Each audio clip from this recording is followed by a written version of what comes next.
Fungi can produce mushrooms with enough force to break through asphalt. Asphalt. Okay, that's mind-blowing, but what does it have to do with Bitcoin? Well, to the casual observer, most of Bitcoin's life is boring. Months go by with relatively little action. Then, when conditions are just right, Bitcoin explodes into life, growing massively in size, and hijacking the consciousness of observers. Price goes to the moon, media is flooded with hyperbole, and DMs from normies flood in.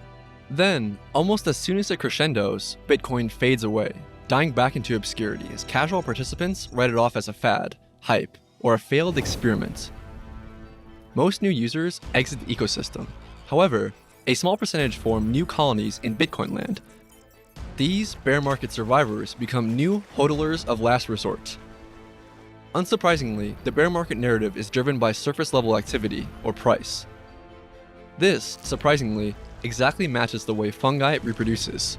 Fungi exist primarily in their mycelium form, which you can think of as an underground root system connecting trees and plants. Humans wouldn't even know mycelium exists, as it stays quiet underground for the majority of its life. However, when fungi sense that conditions are favorable, temperature, humidity, etc., it sends up a mushroom above ground. These mushrooms are the sexual organs of fungi, essentially phallic spore or seed delivery systems. Before mushrooms break the ground, fungi concentrate energy into a tiny mass of cells underground called pinheads, which persist until the perfect moment. Then, seemingly out of nowhere, mushrooms explode out of the ground, doubling in size each day until reaching maturity. After the mushroom is fully mature, it crescendos with the release of millions of spores, or mushroom seeds, before quickly decomposing back into the ground. The mushroom only lives for a few triumphant days, and most spores perish before infancy, exactly like the new Bitcoin users during a hype cycle.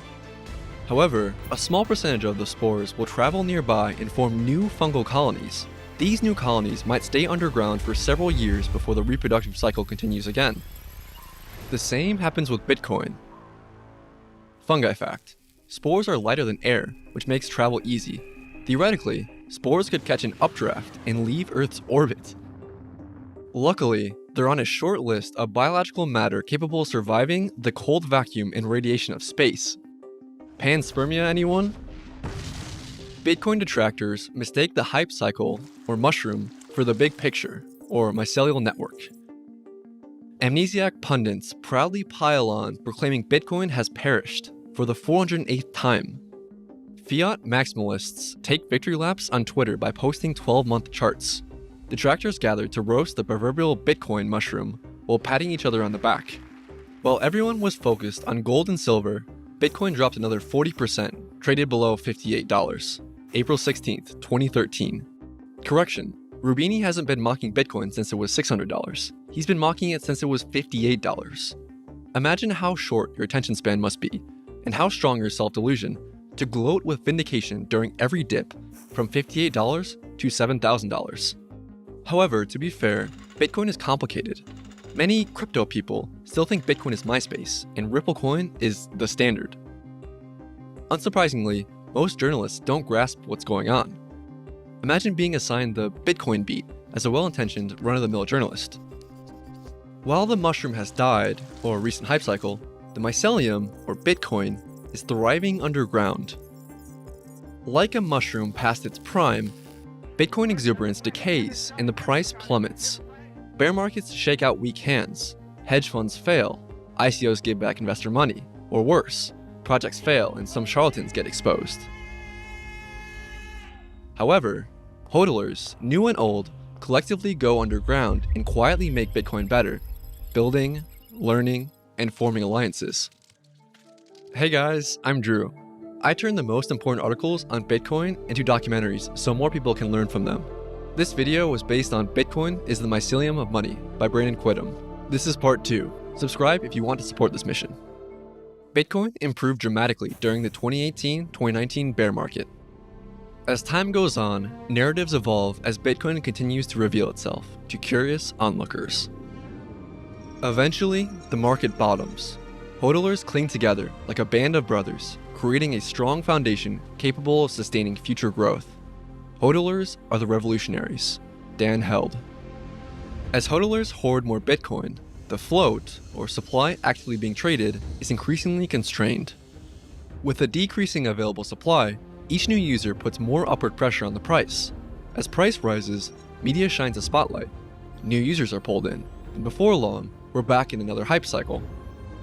Sometimes people say crypto can be a bit culty. This is both true and a net positive. Before we get into Bitcoin's religious tendencies, let's learn from our history with mushrooms. The modern Western world has been inflicted with mycophobia, the irrational fear of fungi. People fear what they do not understand, and let's face it, most people think mushrooms are vegetables. Mushrooms are strange.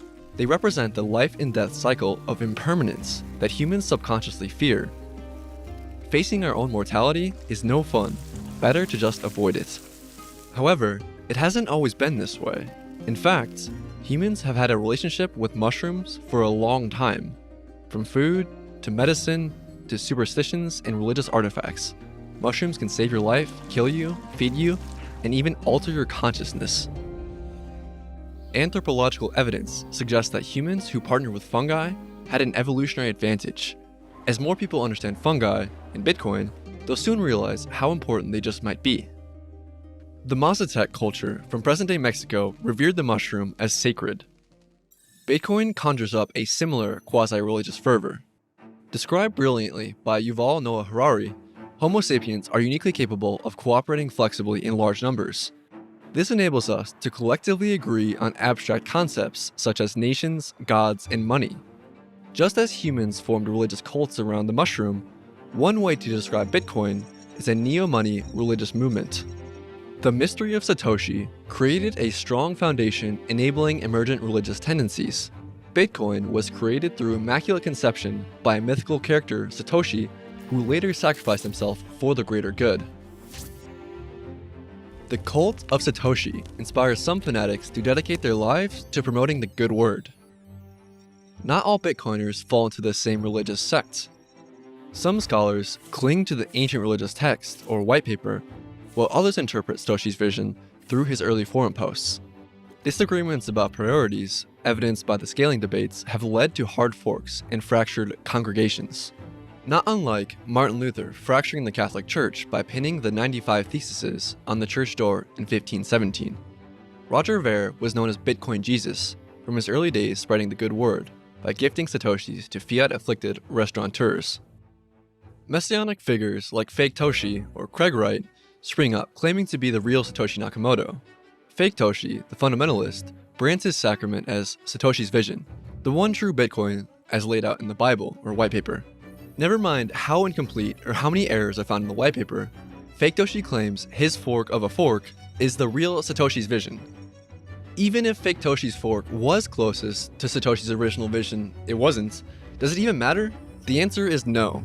The essence of Bitcoin is intimately tied to the ever-evolving social consensus surrounding the protocol. Bitcoin's social contract coalesces around a few simple rules. These agreed-upon rules, or a Schelling point, are then ratified in the Bitcoin protocol, automating social consensus. The rules of Bitcoin: 1. No confiscations. 2. No censorship. 3. No inflation. 4. Anyone can verify rules 1 to 3. Let's use the Great Scaling Debate as an example. One group, Bitcoin Cash, believed we should focus on cheap payments at the expense of decentralization, while the other, Bitcoin, believed we needed to prioritize decentralization on the base layer and scale payments off-chain. As a competing religious sect in a free market, the Bitcoin Cash gang was free to fork the Bitcoin code and test their hypothesis. Years later, it's clear that the social consensus surrounding Bitcoin doesn't agree with the Bitcoin Cash approach, as the market doesn't value Bitcoin Cash or any other fork spawn. Detractors of Bitcoin might then say, forking Bitcoin code inflates supply. However, that's like saying when Zimbabwe prints more money, it devalues the US dollar. In the case of the failed Bitcoin Cash fork, they copied the code, in this case the Bitcoin protocol, but failed to mobilize the people, or social layer, resulting in an asset with relatively minimal value. A prime example of Bitcoin resisting corruption from bad actors, by requiring social consensus in order to change the network. In other words, Bitcoin replaces social assumptions with mathematical assumptions. We're witnessing a new scarce commodity being monetized in real time. No living person has witnessed such a phenomenon. In order to actually pull this off, the collective consciousness of this planet will need to change. Convincing people that money isn't green paper and it doesn't need to come from our government will take time. In order to overcome the inevitable adversity required to create a new global reserve currency, it just might require some religious zeal. As each new disciple converts to the cult of Satoshi, the chances of hyper-Bitcoinization increase. That being said, there are risks of over-politicizing Bitcoin.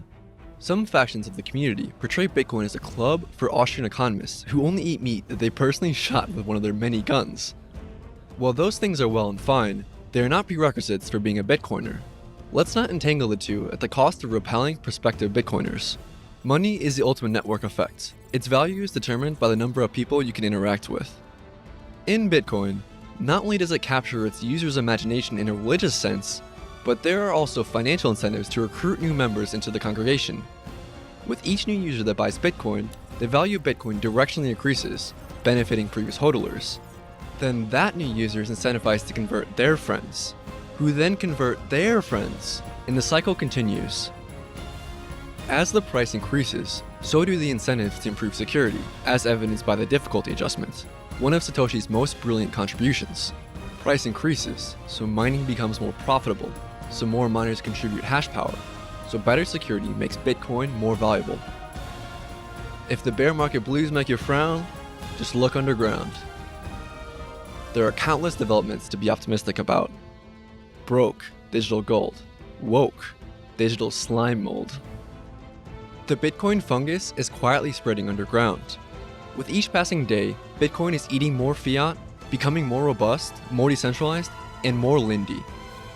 Even the darkest night will end, and the sun will rise. Hey guys, Drew again. This is part 2 of this series, so subscribe if you want to see part 3 when it comes out, and check out part 1 here.